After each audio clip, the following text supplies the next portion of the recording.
കോഴിക്കോട്ട് ഷിഗല്ല ബാധിച്ച് 4.5 വയസ്സുകാരി മരിച്ചു. കോഴിക്കോട് തലക്കുളത്തൂർ സ്വദേശി ബബീഷിന്റെ മകൾ നിളയാണ് മരിച്ചത്. KV രാഹുൽ വിവരങ്ങളുമായി.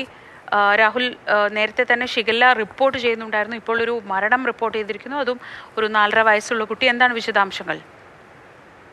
ശ്രീജ, ഷിഗല്ല രോഗം ബാധിച്ച ഒരു മരണം കൂടി ഉണ്ടായിരിക്കുകയാണ്. ഈ വർഷം തന്നെ കോഴിക്കോട് ജില്ലയിൽ ഒന്നിലധികം ഇതിന് നേരത്തെ തന്നെ കുട്ടികൾ മരണപ്പെട്ടിട്ടുണ്ടായിരുന്നു. ഇപ്പോൾ ഒരു 4.5 വയസ്സുകാരിയാണ് മരിച്ചത്. കോഴിക്കോട് മെഡിക്കൽ കോളേജ് ആശുപത്രിയിൽ ചികിത്സയിലിരിക്കെയാണ് കുട്ടി.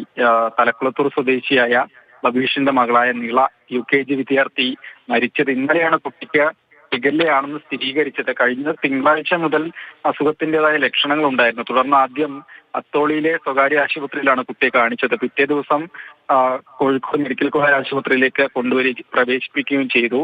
പനിയും അതുപോലെ ഛർദിയുമാണ് കുട്ടിക്ക്. ഈ ഷിഗല്ല ബാധയുടേതായ എല്ലാ ലക്ഷണങ്ങളും ഉണ്ടായിരുന്നു.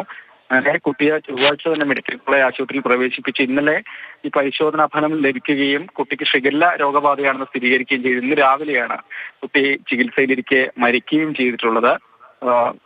നേരത്തെ തന്നെ ആരോഗ്യ വകുപ്പ് കുട്ടിയുടെ വീട്ടിലും പരിസരത്തും എത്തി സാമ്പിളുകൾ ശേഖരിച്ച് പ്രതിരോധ നടപടികൾ തുടങ്ങിയിട്ടുണ്ടെന്നാണ് അറിയിച്ചിട്ടുള്ളത്. ഷിഗല്ല ബാക്ടീരിയ ബാധിക്കുന്ന ഒരു അസുഖമാണ്. ഇത് പ്രധാനമായും കുട്ടികളിലാണ് ഉണ്ടാവാറുള്ളത്. ഛർദിയും അതുപോലെ പനിയും അടക്കമാണ് ഈ രോഗത്തിന്റെ ലക്ഷണങ്ങൾ. അതിന് ദുഃഖകരം 4.5 വയസ്സുകാരിക്കാണ് ജീവൻ നഷ്ടമായത്.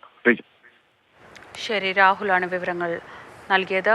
കോഴിക്കോട് ഷിഗല്ല രോഗം ബാധിച്ച് 4.5 വയസ്സുള്ള കുഞ്ഞ് മരിച്ചു.